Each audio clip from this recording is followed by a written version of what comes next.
What's up, people of NFHSJ here? Join the line. That intro was Morse code for April, seeing as it's now April, and here's just a side note that you might want to hear. On Easter, I am going to go see the Mario movie that everyone's anticipated like fuck, and I'm probably gonna record a video there. And whatever reason you will see that is your own problem, okay? I just want to say that, so expect a video on Easter. And probably expect the third Raya song to be on the next Saturday. But anyways, I'm here because I'm pretty sure 1 week ago I saw my school's latest play, Emma, a Pop Musical. And I was pretty scared of it because it had the words a pop musical. It was everything I expected. There is nothing salvageable about this play at all. It sucks ass. It's just indescribable. I mean, how the hell can school plays bring themselves to such a low? It's just so stupid how lazy they made this play with nothing but a non-stop barrage of stupid pop songs and barely any story at all and barely any good acting. I wonder how they're actually gonna come back from this in the next school play. Fuck this play.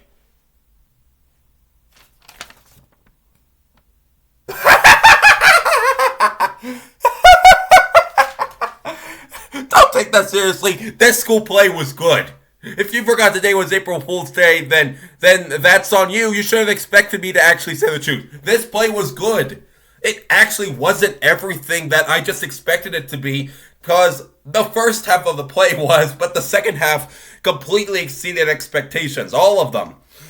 So please don't take that seriously. It was an April Fool joke. So then... And what really happened in the play is that I was right. It is a retelling of the old Emma play, which I guess follows the same structure as this play, only more old-timey. This one does it more new-timey. I have never seen the story of Emma, but I'm pretty sure my mom loves it. And what they did to adapt it into this play, they did rather a good job on. My first expectations on how this play was gonna go is that it was just gonna have some stupid pop songs, and that was gonna make it very cringy and dumb. And for the first half of this movie, that's what the first half of this play, I should stop getting plays mixed up with movies. For the first half of this play, that's what I thought it was. Because here's what I can make out of the story. So, at this prep school, there's this young woman named Emma Woodhouse. And she is supposed to be a matchmaker for her friends and other people. And apparently she's trying to hook people up with many different random people. And one of the reasons that I didn't really enjoy the first part of this play was because for the first half, Emma was such a hateable cunt. She constantly assumes she knows what's best for everyone and constantly trying to shove them into relationships they are sure they don't want, and they're always telling them I'm right and you're wrong. It's just hard to give her a redemption and make her seem likable when she's just acting like that. And that's what she does to her friend that I freaking forgot the name of. What the hell? Oh, by the way, I have the brochure here. I have the brochure. If you don't, I'm so sorry. And apparently her name was Harriet Smith, played by Tia Moore. Oh, and also Emma Woodhouse is played by Tori Clark. Who is that? I don't know. But Harriet Smith is the name of her friend, and she thinks she know. And the person that Emma is trying to pair up with is this person who's trying to run for school president, and he's honestly pretty snooty. He's called Philip Elton, and he's played by Christopher Mann. Christopher the Man. If you've seen my video where I talked about what happens when mom counts to zero, then you know that was the poster where Philip Elton is on. I thought it was a joke, but they were serious, and obviously it doesn't go well. The rest of this play is pretty confusing because there is a lot of confusing romance in this. Like it's where there's this love triangle and you can't figure out who has a crush on who's gonna date who Elma is right and wrong about, and one of the main plot points about this is that this guy called Frankie Churchill comes to the school, played by Willow Webb. I know Willow. I like him. He's in my Spanish class. I don't know much about him, but I guess he's a pretty funny and nice guy. I'd like to know more about him. And apparently, Frankie Churchill is this big ass pop star. Which is just one of the many ways pop music ties into this. And he's just here, and everyone loves him, even though he finds it very awkward. Throughout this play, there's also this other guy called Jeff Knightley, who's running the classroom of some of the old teachers at the school while they're on their honeymoon. He's played by Sean Ware. I don't know if saying this fact is rude, but I thought Sean Ware was a girl. Maybe that is rude. If that's the case, I'm sorry. But anyways, Jeff Knightley is also the one who has an attraction towards the actual Emma. She just can't see it. And as I said, this story is really confusing. They just bounce between couples and romance and all around. It's just, what the heck is going on? So by now you probably think that I really don't like this play. Well, in that case, you didn't hear what I said about the second part of the play. In the second part of the play, Emma starts realizing that she is being more of a cunt. The second part is after we took an intermission to go eat some sugar cookies and do some shit and stuff like that before we sat down to play again. During that intermission, I raced some kids to the edge to the end of one of the school's hallways and all the way back. I won almost each time, and I was out of breath. And I ate a lot of sugar cookies. It's like I just walked by, just grabbed one and stuffed it in my face, and it kept going.